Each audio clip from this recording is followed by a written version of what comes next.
नमस्कार दोस्तों।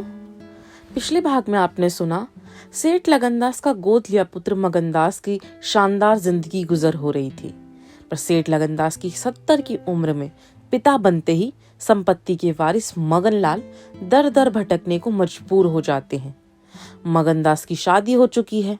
पत्नी इंदिरा उन्हें दूसरी दौलतजादियों जैसी लगती है। वे सब कुछ छोड़ छाड़ कर एक गांव में चले आते हैं, जहां इंदिरा की मालिन चंपा और उसकी भतीजी रंभा उनके साथ रहने लगती है। क्या मगनदास और इंदिरा दोबारा मिल पाएंगे? चलिए कहानी आगे पढ़ते हैं।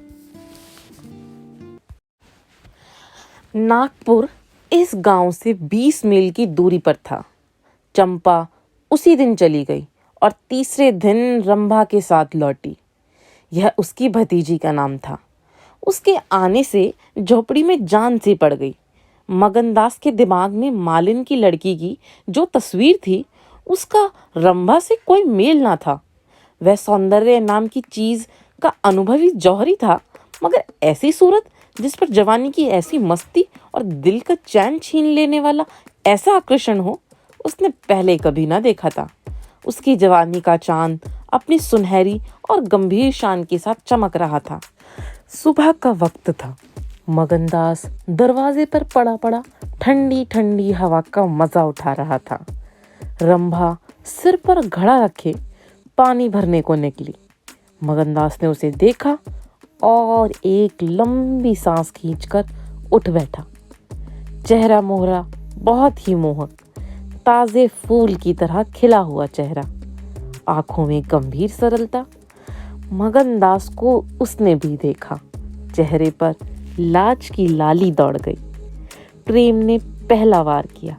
मगनदास सोचने लगा, क्या तकदीर यहाँ कोई और गुल खिलाने वाली है? क्या दिल मुझे यहाँ भी चैन ना लेने देगा? रंभा, तू यहाँ नाहक आई।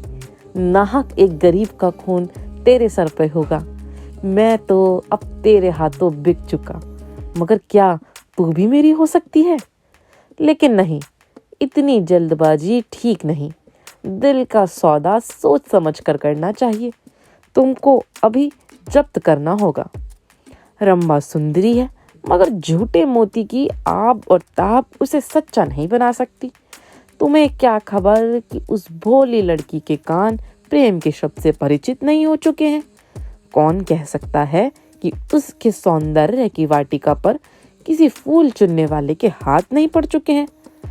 अगर कुछ दिनों की दिल बस्तगी के लिए कुछ चाहिए तो तुम आजाद हो, मगर यह नाजुक मामला है। जरा संभल के कदम रखना। पेशेवर जातों में दिखाई पड़ने वाला सौंदर्य अक्सर नैतिक बंधनों से मुक्त होता है। 3 महीने गुजर गए। मगनदास रंभा को ज्यों-ज्यों बारीक से बारीक निगाहों से देखता, त्यों-त्यों उस पर प्रेम का रंग गाढ़ा होता जाता था। वह रोज उसे कुएं से पानी निकालते देखता। वह रोज घर में झाड़ू देती, रोज खाना पकाती। आह, मगनदास को उन ज्वार की रोटियों में जो मजा आता था, वह अच्छे से अच्छे व्यंजनों में भी ना आया था। उसे अपनी कोठरी हमेशा साफ सुथरी मिलती। न जाने कौन उसका बिस्तर बिछा देता। क्या यह रंभा की कृपा थी? उसकी निगाहें शर्मीली थी। उसने उसे कभी अपनी तरफ चंचल आंखों से ताकते नहीं देखा। आवाज कैसी मीठी। उसकी हंसी की आवाज कभी उसके कानों में नहीं आई। अगर मगनदास उसके प्रेम में मतवाला हो रहा था तो कोई ताज्जुब की बात नहीं थी। उसकी भूखी निगाहें बेचैनी और लालसा में डूबी हुई हमेशा रंभा को ढूंढा करती थी।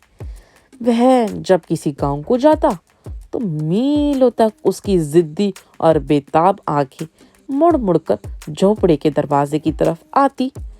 उसकी ख्याति आसपास फैल गई थी, मगर उसके स्वभाव की सरलता और उदार हृदयता से अक्सर लोग अनुचित लाभ उठाते थे।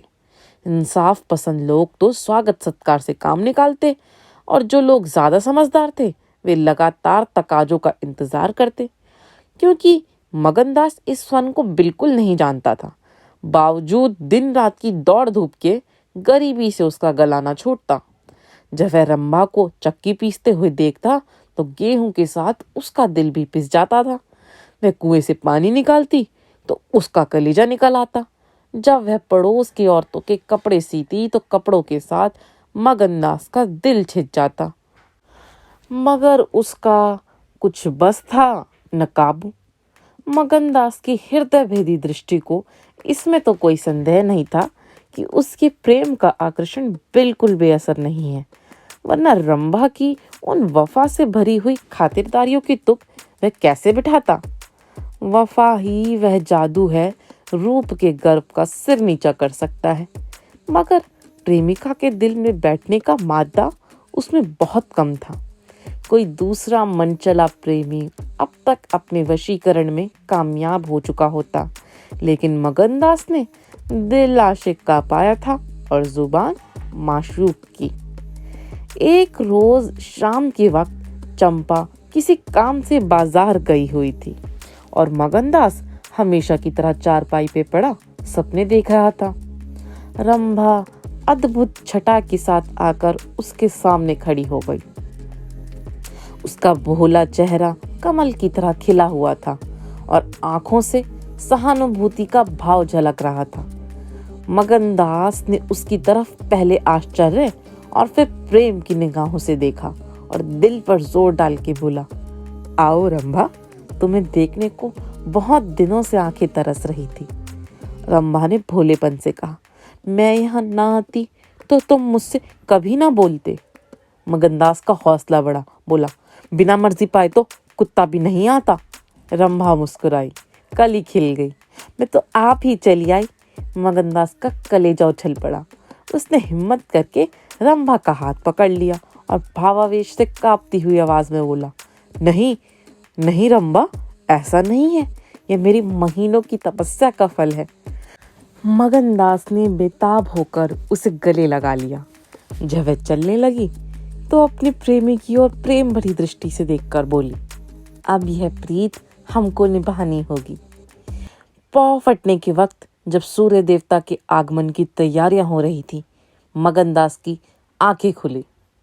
रंभा आटा पीस रही थी। उस शांतिपूर्ण सन्नाटे में चक्की की घुमर घुमर बहुत सुहानी मालूम होती थी और वह उसके सुर से सुर मिलाकर अपने प्यारे ढंग से गा रही थी। झुलनिया मोरी पानी में गिरी, मैं जानू पिया मौको मन है, उल्टी मनावन मोको पड़ी, झुलनिया मोरी पानी में गिरी। साल भर गुजर गया। मगनदास की मोहब्बत और रंभा के सलीके ने मिलकर उस वीरान झोपड़े को कुंज बाग बना दिया। अब वहाँ गाय थी, फूलों की क्यारियां थी और कई देहाती ढंग के मोड़े थे। सुख सुविधा की अनेक चीजें दिखाई पड़ती थी। एक रोज सुबह के वक्त मगनदास कहीं जाने के लिए तैयार हो रहा था कि एक संभ्रांत व्यक्ति अंग्रेजी पोशाक पहने उसे ढूंढता हुआ आ पहुंचा। उसे देखते ही दौड़कर गले से लिपट गया। मगनदास और वह दोनों एक साथ पढ़ा करते थे। वह अब वकील हो गया था। मगनदास ने भी अब पहचाना और कुछ झेपता और कुछ झिझकता हुआ उसे गले लिपट गया। बड़ी देर तक दोनों दोस्त बातें करते रहे। बातें क्या थी? घटनाओं और संयोगों की एक लंबी कहानी थी। कई महीने हुए सेठ लगनदास का छोटा बच्चा चेचक की नजर हो गया। सेठ जी ने दुख के मारे आत्महत्या कर ली और अब मगनदास सारी जायदाद, कोठी, इलाके और मकानों का एक छत्र स्वामी था। सेठानियों में आपसी झगड़े हो रहे थे। कर्मचारियों ने गबन को अपना ढंग बना रखा था। बड़ी सेठानी उसे बुलाने के लिए खुद आने को तैयार थी, मगर वकील साहब ने उन्हें रोका था। तब मगनदास ने मुस्कुराकर पूछा, तो तुम्हें क्यों कर मालूम हुआ कि मैं यहाँ हूँ? तो वकील साहब ने फरमाया, महीने भर से तुम्हारी टोह में हूँ। सेठ मक्खनलाल ने पता बतलाया, तुम दिल्ली पहुंचे और मैंने अपना महीने भर का बिल पेश किया। रंभा अधीर हो रही थी कि यह कौन है और इनमें क्या बातें हो रही हैं।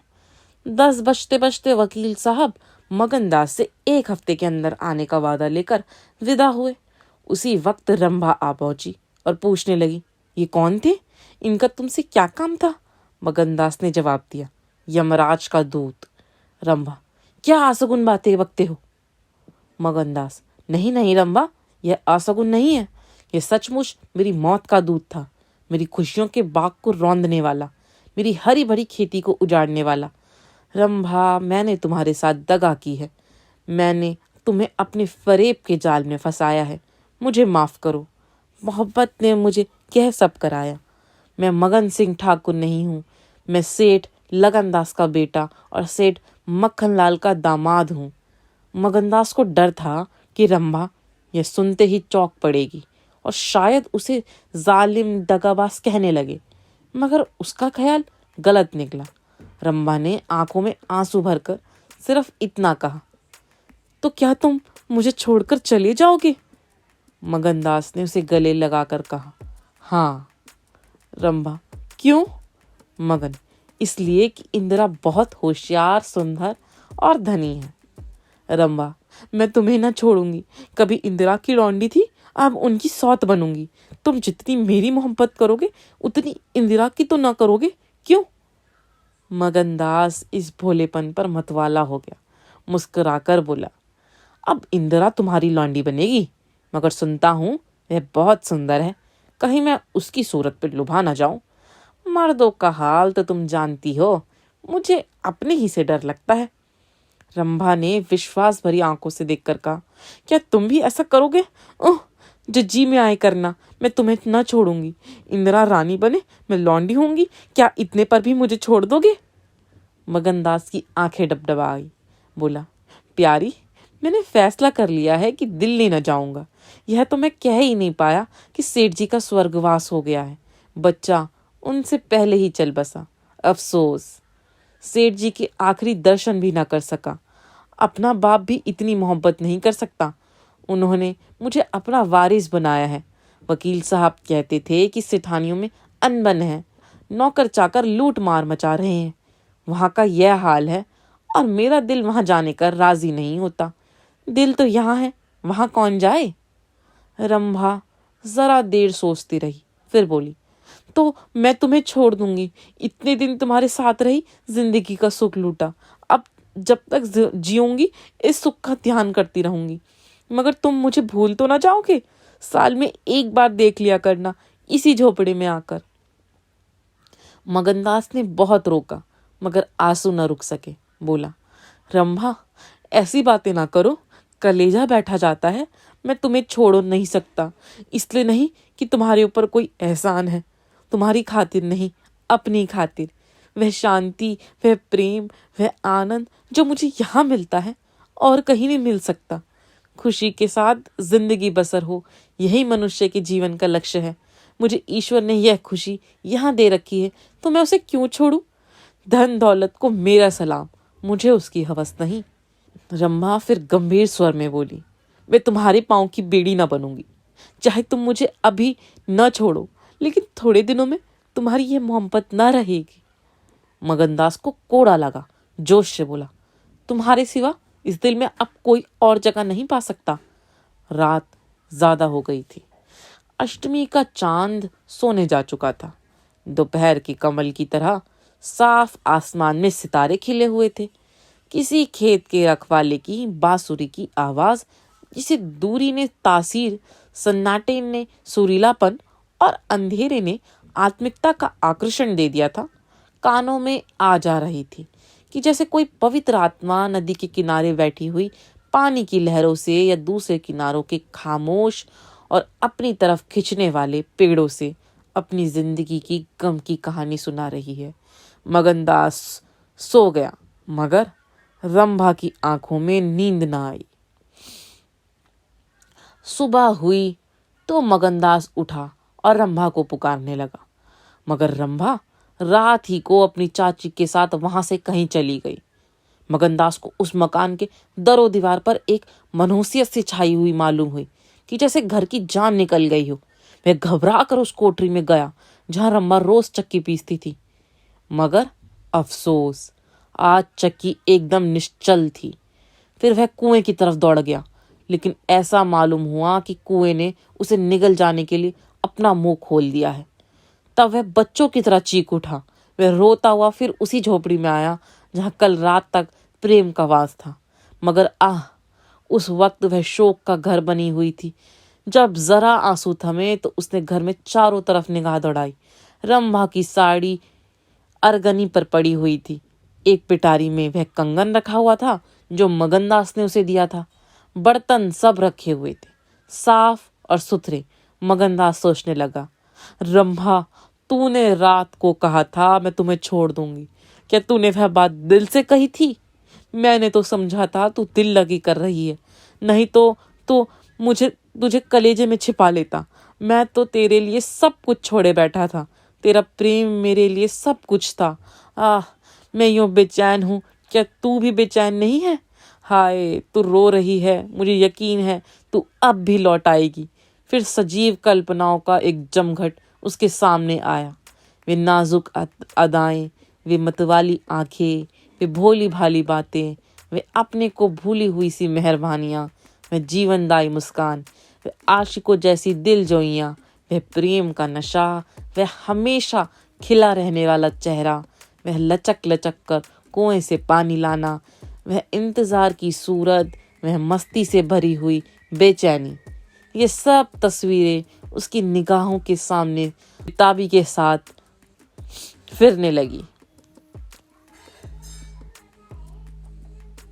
मगनदास ने एक ठंडी सांस ली और आंसुओं और दर्द की उमड़ती हुई नदी को मर्दाना जब्त से रोककर उठ खड़ा हुआ। नागपुर जाने का पक्का फैसला हो गया। तकिए के नीचे से संदूक की कुंजी उठाई तो कागज का एक टुकड़ा निकल आया। यह रंभा की विदा की चिट्ठी थी। प्यारे, मैं बहुत रो रही हूँ, मेरे पैर नहीं उठते, मगर मेरा जाना जरूरी है। तुम्हें जगाऊंगी तो तुम जाने न दोगे। कैसे जाऊं, अपने प्यारे पति को कैसे छोड़ूं? किस्मत मुझसे यह आनंद का घर छुड़वा रही है। मुझे बेवफा न कहना, मैं तुमसे फिर कभी ना मिलूंगी। मैं जानती हूँ कि तुमने मेरे लिए यह सब कुछ त्याग दिया है, मगर तुम्हारे लिए जिंदगी बहुत कुछ उम्मीदें हैं। मैं अपनी मोहब्बत की धुन में तुम्हें उन उम्मीदों से क्यों दूर रखूं? अब तुमसे जुदा होती हूँ, मेरी सुध मत भूलना। मैं तुम्हें हमेशा याद रखूंगी। यह आनंद के दिन कभी ना भूलेंगे। क्या तुम मुझे भूल सकोगे? तुम्हारी प्यारी रंभा। मगनदास को दिल्ली आए हुए 3 महीने गुजर चुके हैं। इस बीच उसे सबसे बड़ा जो निजी अनुभव हुआ वह यह था कि रोजी की फिक्र और धंधों की बहुतायत से उमड़ती हुई भावनाओं का जोर कम किया जा सकता है। 1.5 साल पहले का बेफिक्र नौजवान अब एक समझदार और सूझबूझ रखने वाला आदमी बन गया था। सागर घाट के उन कुछ दिनों में से उसे रियासत की इन तकलीफों का निजी ज्ञान हो गया था, जो कारिंदों और मुख्तारों की सख्तियों की बदौलत उन्हें उठानी पड़ती है। उसने उसे रियासत के इंतजाम में बहुत मदद दी, और जो कर्मचारी दबी जबान से उसकी शिकायत करते थे, अपनी किस्मत और जमाने की उलटफेर को कोसते थे, मगर रियासत खुश थी। जब वह धंधों से फुर्सत पाता तो एक भोली भाली सूरत वाली लड़की उसके ख्यालों के पहलू में आ बैठती और थोड़ी देर के लिए सागर घाट का वह हरा भरा झोपड़ी और उसकी मस्तियां आंखों के सामने आ जाती। सारी बातें एक सुहाने सपने की तरह याद आकर उसके दिल को मसोसने लगती। लेकिन कभी कभी खुद ब खुद उसका ख्याल इंदिरा की तरफ भी जा पहुंचता। उसके दिल में रंभा की वही जगह थी, मगर किसी तरह उसमें इंदिरा के लिए भी एक कोना निकल आया था। जिन हालातों और आफतों ने उसे इंदिरा से बेजार कर दिया था, वह अब रुखसत हो गई थी। अब उसे इंदिरा से कुछ हमदर्दी हो गई। अगर उसके मिजाज में घमंड है, हुकूमत है, तकल्लुफ है, शान है, तो यह उसका कसूर नहीं, यह रईसजादों की आम कमजोरियां है। यही उनकी शिक्षा है। वे बिल्कुल बेबस और मजबूर हैं। इन बढ़ते हुए संतुलित भावों के साथ वह बेचैनी के साथ रंभा की याद को ताज़ा किया करता था। वह इंदिरा का स्वागत करने और उसे अपने दिल में जगह देने के लिए तैयार था। वह दिन दूर नहीं जब उसे आजमाइश का सामना करना पड़ेगा। उसके कई आत्मीय अमीराना शान शौकत के साथ साथ इंदिरा को विदा कराने के लिए नागपुर गए हुए थे। मगनदास की तबीयत आज तरह तरह के भावों के कारण, जिनमें प्रतीक्षा और मिलन की उत्कंठा विशेष थी, उचाट सी हो रही थी। जब कोई नौकर आता तो वो संभल बैठता कि शायद इंदिरा आ पहुंची। आके शाम के वक्त जब दिन और रात गले मिल रहे थे, जनान खाने में जोर शोर से गाने की आवाजों ने बहू के पहुंचने की सूचना दी। सुहाग की रात सुहानी थी। 10 बज गए।